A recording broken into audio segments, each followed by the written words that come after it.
បាទសួស្តីបងប្អូនអាកាសពេលនេះគឺយើងបន្តណាជួបគ្នាហើយគឺយើងជួយគ្នាសិនគឺថាខ្មែរជួយខ្មែរសន្តិសាប្រទេសយើងឥឡូវកំពុងតែមានបញ្ហាហើយខ្ញុំក៏មានដំណឹងមួយគឺប្រាប់ទៅដល់បងដែលមានភារកិច្ចដឹកស្បៀងជូនទៅដល់វរៈកងទ័ពហើយនឹងបងប្អូនជនជាតិសឹកយើងមិនត្រឹមតែបងមានភារកិច្ចដែលត្រូវដឹកស្បៀងទេគឺឲ្យតែគ្រប់កងកម្លាំងគ្រប់បដិបត្តិទាំងអស់ដូចជាសមត្ថកិច្ចទាហានជាដើមដែលត្រូវការមកដែលមានភារកិច្ចទៅព្រំដែនអីចឹងទៅមកសម្រាប់នេះស៊ីមរៀបសិនគឺនេះខាងតែអង្គរឡែនគាត់នឹង discount ជូន50%កាលពីមុនមកខាងតែអង្គរឡែនfree ហ្មង free ចំនួន100បន្ទប់ទាំងអស់តែឥឡូវនេះគាត់កែប្រែវិញអាចជួយសម្រួលខ្លះអាចជួយសម្រួលបន្ទុកបងប្អូនខ្លះដែលធ្វើដំណើរមកឆ្ងាយចឹងទៅអស់កម្លាំងអីត្រូវការកន្លែងកន្លែងសម្រាប់ចឹងទៅអាចឲ្យមកសម្រាប់នៅទីនេះគឺ discount ជូន50%ជូនខាងអូតាអង្គរឡែននេះគឺគាត់ជួយសម្រួលបានខ្លះដែរចឹងទៅអរគុណខាងអូតាដែលគាត់បានជួយសម្រួលដល់សង្គមជាតិយើងផងដែរចឹងទៅខ្ញុំថាយើងសហការរបស់គ្នាយើងខ្មែរជួយខ្មែរទោះមិនបានជួយធំដុំក៏បានជួយសម្រួលដល់បងដែលមានភារកិច្ចដឹកស្បៀងជូនដល់ជនភៀសសឹកហើយនឹងដល់បងដែលកំសត់យើងមិនត្រឹមតែបងដឹកស្បៀងទេដូចខ្ញុំនិយាយចឹងក៏សូម្បីតែខាងកងកម្លាំងដែលត្រូវមានទូនាទីទៅព្រំដែនក៏ដោយក៏អាចសម្រាប់នៅទីនេះគឺ discount ជូន50%អញ្ចឹង50%ហ្នឹងមិនមែនថា discount 50%ហើយគេតឡើងតម្លៃលើសដើមអត់ទេពេលនេះគឺឱកាសយើងជួយគ្នាសិន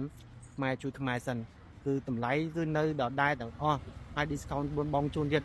បូករួមជាមួយនឹងអាហារពេលព្រឹកផងដែរត្រឹមតែប៉ុណ្្នឹងទេគឺខាងថាគីអង្គរឡែននេះក៏គាត់មានជាស្បៀងជាសម្ភារៈខ្លះដើម្បីជួយទៅដល់បងប្អូនពិសិដ្ឋនិងស្បៀងដូចជាស្បៀងចិញ្ដើមអីឲ្យដល់វរៈកងទ័ពផងដែរនិងបងប្អូនមកសម្រាប់នៅកន្លែងនេះក៏គាត់នឹងចូលរួមចំណែក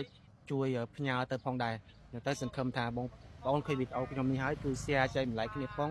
ឱកាសពេលនេះដូចខ្ញុំមិនបានជួយទេគឺខ្ញុំបានតែជួយតាមការជួយផ្សព្វផ្សាយឲ្យពុកម៉ែបងប្អូនបានដឹងបានស្គាល់បានឮចឹងទៅអាចជួយ share គ្នា